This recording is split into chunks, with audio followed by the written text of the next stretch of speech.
চিকেনের যতগুলো রেসিপি আছে তার মধ্যে এই চিকেন কালাভুনাটাই হচ্ছে সবথেকে একেবারে আমার মনে হয় হিট একটা রেসিপি।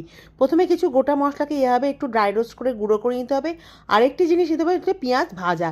আর মাংসের মধ্যে আদা কাঁচা লঙ্কা বাটা, পেঁয়াজ ভাজা, তার মধ্যে ধনে গুঁড়ো, জিরে গুঁড়ো, হলুদ গুঁড়ো, কাশ্মীরি লঙ্কা গুঁড়ো, স্বাদ মতো নুন আর সামান্য দই দিয়ে আর ওই পেঁয়াজ ভাজা তেলটা দিয়ে ভালো করে মেখে নিয়ে ওপর দিকে আরেকটু টমেটো দিয়ে একবার মেখে রাখতে হবে। চিকেন কালাভুনায় সাধারণত আলু দেওয়া হয় না, কিন্তু আমি দিই। তারপর ওই তেলের মধ্যে তেজপাতা দিয়ে মাংসটা দিয়ে দেওয়ার পর এবার হচ্ছে শুধু ধৈর্যের পরীক্ষা।